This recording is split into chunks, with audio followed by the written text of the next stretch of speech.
এবার সন্দেশখালীর প্রতিবাদ দিল্লিতে বঙ্গভবনের বাইরে বিজেপির বিক্ষোভ। মমতা বন্দ্যোপাধ্যায়ের পদত্যাগ দাবি করে বিজেপির বিক্ষোভ। যে ছবি আপনারা দেখছেন, বঙ্গভবনের বাইরে বিজেপির বিক্ষোভ।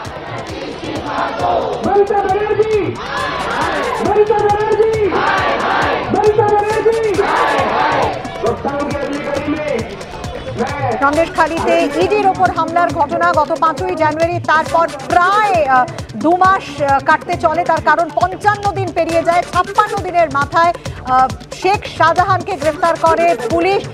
এবং এই ছবি যেটা আপনারা দেখতে পাচ্ছেন তা হচ্ছে সন্দেশখালীর প্রতিবাদ এবার হচ্ছে দিল্লিতে বঙ্গভবনের বাইরে বিজেপি বিক্ষোভ দেখাচ্ছে এবং সেখানে মমতা বন্দ্যোপাধ্যায়ের পদত্যাগ দাবি করছেন বিজেপি কর্মী সমর্থকরা।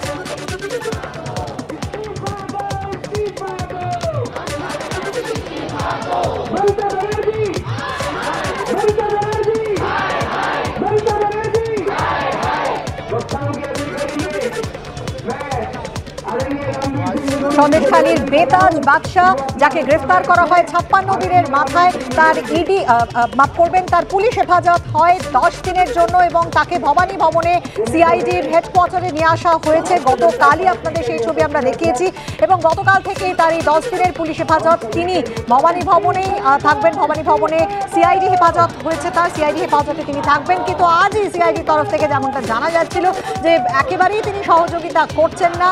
সিআইডির তরফ থেকে যে প্রশ্ন করা হচ্ছে, জেরা করা হচ্ছে, সেই প্রশ্নের উত্তর তিনি ঠিকভাবে নিচ্ছেন না, এমন বক্তব্য কিন্তু সিআইডির তরফ থেকে আসে। আর অন্যদিকে সন্দেশখালীর প্রতিবাদ এবার দিল্লিতে।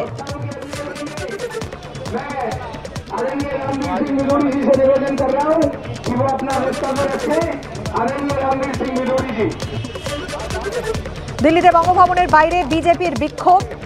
কেন এতদিন সময় লাগলো শেখ শাহজাহানকে ধরতে, সেই কারণেও কিন্তু এই বিক্ষোভ চলছে।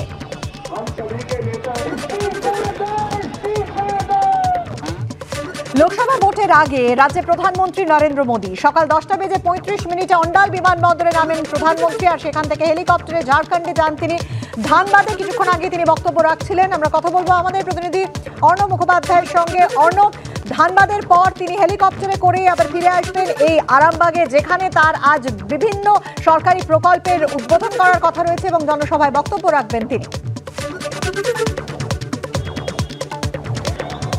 অবশ্যই তোমাকে প্রথমে এখানকার চিত্রটা দেখিয়ে দেবো। এই জায়গাটি হচ্ছে সরকারি যে অনুষ্ঠান, সেই অনুষ্ঠানের গেট হচ্ছে এটি। আর আরেকটি রয়েছে যে রাজনৈতিক অনুষ্ঠান রয়েছে, তার আরেকটি গেট করা হয়েছে। দুটি আলাদা আলাদা গেট করা হয়েছে। এই মুহূর্তে আমরা হেলিপ্যাডের ঠিক সামনে রয়েছি। হেলিপ্যাড থেকেই কিন্তু ঢোকার কথা রয়েছে প্রধানমন্ত্রীর। একদম প্রথমে সরকারি অনুষ্ঠানটিতে ঢোকার কথা রয়েছে। দূরে দেখতে পাচ্ছ যে হেলিপ্যাড থেকে প্রধানমন্ত্রীর প্রথমে সরকারি যে অনুষ্ঠানটি রয়েছে সেখানে ঢোকার কথা এবং তারপরে তার যে রাজনৈতিক যে সভাটি রয়েছে সেখানে তার যাওয়ার কথা রয়েছে। ইতিমধ্যেই সবাই যারা আছেন, সুকান্ত মজুমদার থেকে শুরু করে আমরা দেখেছি যে এস আলুওয়ালিয়া, তারা সবাই ইতিমধ্যেই আসতে শুরু করে দিয়েছেন এবং আমরা দেখতে পাচ্ছি যে যারা রয়েছেন তারা নেতৃত্বরা সবাই একে একে আসছেন এবং এই জায়গাতে নিরাপত্তারও যথেষ্ট বন্দোবস্ত করা রয়েছে। একটি লিস্ট রয়েছে, সেই লিস্ট দেখেই শুধুমাত্র যারা ঢুকবেন তাদেরকে প্রবেশ করতে দেওয়া হচ্ছে। বিজেপির নেতৃত্ব সকালের দিকে একটি সমস্যা হয় যে এখানে যিনি সাংসদ ছিলেন জ্যোতির্ময় সিং মাহাতো, তার ঢোকা নিয়ে পুলিশের সঙ্গে কিছুটা সমস্যা তৈরি হয় এবং তিনি বেশ কিছু অভিযোগ করেন।